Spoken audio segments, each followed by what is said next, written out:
नमस्कार दोस्तों। आज बुधवार के दिन हम आपको सुनाएंगे गणेश जी की बड़ी ही पावन कथा, जिसे सुनने मात्र से आपकी सभी मनोकामनाएं पूर्ण होगी। प्राचीन काल में समतापुर नगर में मधुसूदन नामक एक व्यक्ति रहता था। वह बहुत धनवान था। मधुसूदन का विवाह बलरामपुर नगर की सुंदर लड़की संगीता से हुआ था। एक बार मधुसूदन अपनी पत्नी को लेने बुधवार के दिन बलरामपुर गया। मधुसूदन ने पत्नी के माता पिता से संगीता को विदा कराने के लिए कहा। माता पिता बोले, बेटा, आज बुधवार है। बुधवार को किसी भी शुभ कार्य के लिए यात्रा नहीं करते। लेकिन मधुसूदन नहीं माना। उसने ऐसी शुभ अशुभ की बातों को न मानने की बात कही। दोनों ने बैलगाड़ी से यात्रा प्रारंभ की। 2 कोस की यात्रा के बाद उसकी गाड़ी का एक पहिया टूट गया। वहां से दोनों ने पैदल ही यात्रा शुरू की। रास्ते में संगीता को प्यास लगी। मधुसूदन उसे एक पेड़ के नीचे बैठाकर जल लेने चला गया।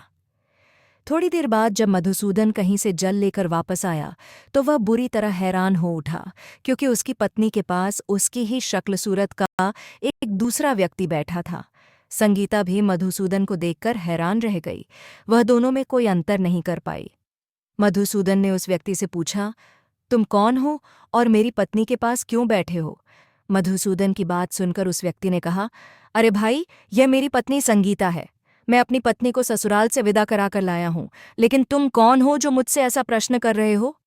मधुसूदन ने कहा, तुम जरूर कोई चोर या ठग हो। ये मेरी पत्नी संगीता है। मैं इसे पेड़ के नीचे बैठाकर जल लेने गया था। इस पर उस व्यक्ति ने कहा, अरे भाई, झूठ तो तुम बोल रहे हो। संगीता को प्यास लगने पर जल लेने तो मैं गया था। मैंने तो जल लाकर अपनी पत्नी को पिला भी दिया है। अब तुम चुपचाप यहां से चलते बनो, नहीं तो किसी सिपाही को बुलाकर तुम्हें पकड़वा दूंगा। दोनों एक दूसरे से लड़ने लगे।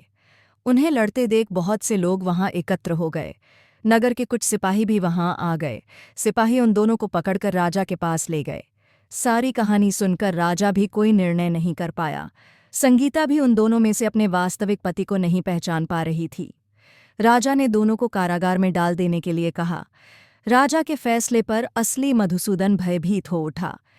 तभी आकाशवाणी हुई, मधुसूदन, तूने संगीता के माता पिता की बात नहीं मानी और बुधवार के दिन अपनी ससुराल से प्रस्थान किया।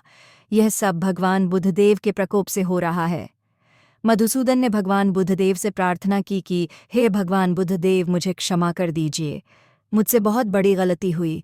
भविष्य में अब कभी बुधवार के दिन यात्रा नहीं करूंगा और सदैव बुधवार को आपका व्रत किया करूंगा।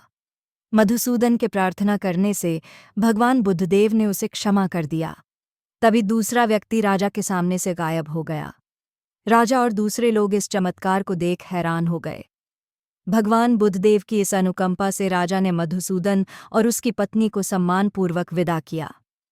कुछ दूर चलने पर रास्ते में उन्हें बैलगाड़ी मिल गई।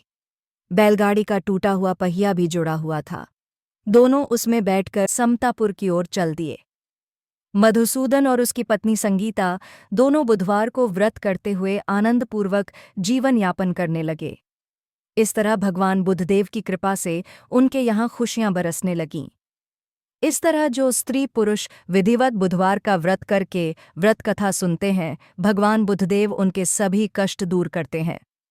दोस्तों, अगर कथा पसंद आई है तो वीडियो को लाइक करके कमेंट में जय श्री गणेश ज़रूर लिखें, और अगर अभी तक अपने चैनल को सब्सक्राइब नहीं किया है तो चैनल को सब्सक्राइब कर लीजिए।